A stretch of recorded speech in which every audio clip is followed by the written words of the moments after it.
بسم اللہ الرحمن الرحیم۔ السلام علیکم دوستو، آپ کو نصیحت چینل پر خوش آمدید۔ دوستو، ویڈیو شروع کرنے سے پہلے آپ سے گزارش ہے کہ ایک مرتبہ درود پاک پڑھ لیں۔ جزاک اللہ۔ یہ واقعہ ایک سعودی نوجوان کا ہے۔ یہ اپنی زندگی سے مطمئن نہیں تھا۔ اس کی تنخواہ صرف 4000 ریال تھی۔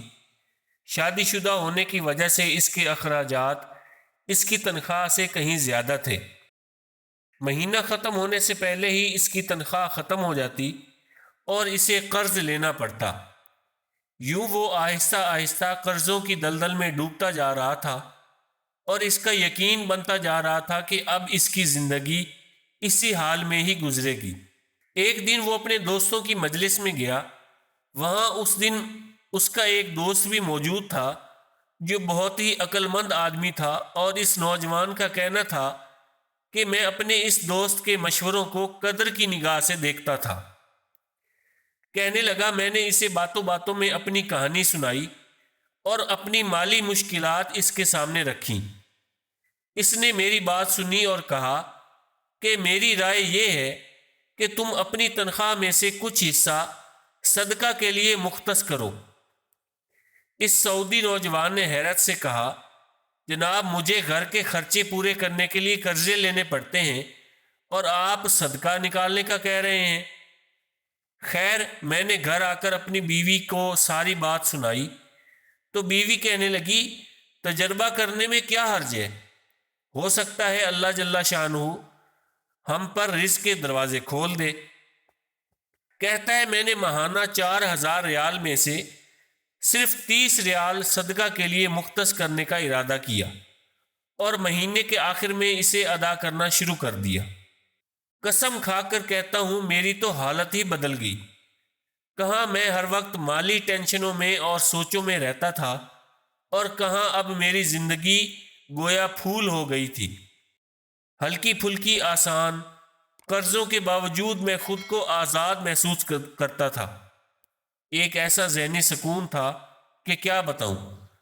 پھر چند مہینوں کے بعد میں نے اپنی زندگی کو سیٹ کرنا شروع کر دیا، اپنی تنخواہ کو حصوں میں تقسیم کیا، اور یوں ایسی برکت ہوئی جیسے پہلے کبھی نہ تھی۔ میں نے حساب لگا لیا اور مجھے اندازہ ہو گیا کہ کتنی مدت میں انشاءاللہ قرضوں کے بوجھ سے میری جان چھوٹ جائے گی۔ پھر اللہ جل شانہ نے ایک اور راستہ کھولا اور میں نے اپنے ایک عزیز کے ساتھ اس کے پراپرٹی ڈیلنگ میں کام شروع کر دیا۔ میں اسے گاہک لا کر دیتا اور اس پر مجھے مناسب پروفٹ حاصل ہوتا۔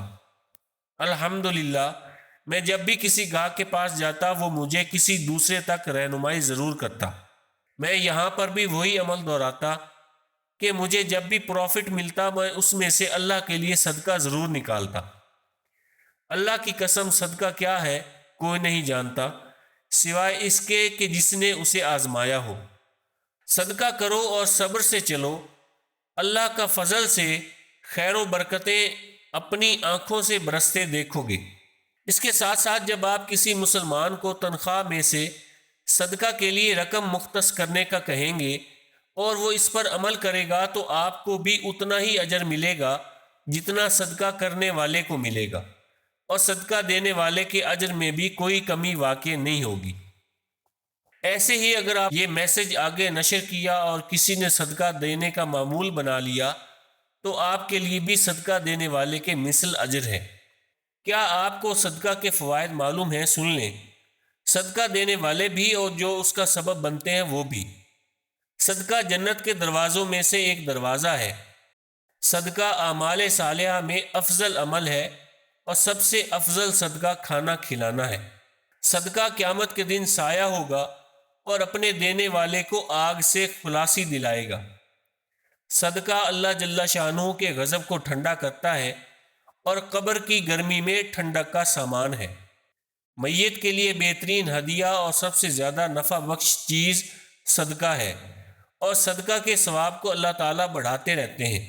صدقہ مصفی ہے، نفس کی پاکی کا ذریعہ اور نیکیوں کو بڑھاتا ہے۔ صدقہ قیامت کے دن صدقہ کرنے والے کے چہرے کا سرور اور تازگی کا سبب ہے۔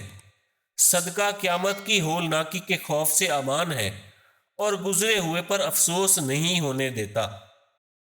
صدقہ گناہوں کی مغفرت کا سبب اور گناہوں کا کفارہ ہے۔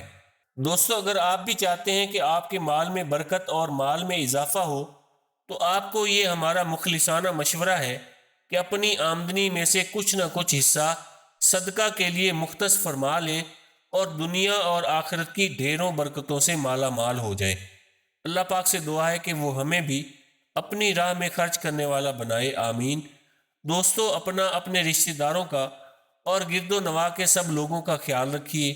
اگر ویڈیو پسند آئی ہے تو اسے لائک اور شیئر ضرور کر دیں، اور اگر آپ نے ابھی تک ہمارے چینل نصیحت کو سبسکرائب نہیں کیا تو سبسکرائب کے بٹن پر کلک کر کے سبسکرائب کر لیں۔ جزاک اللہ۔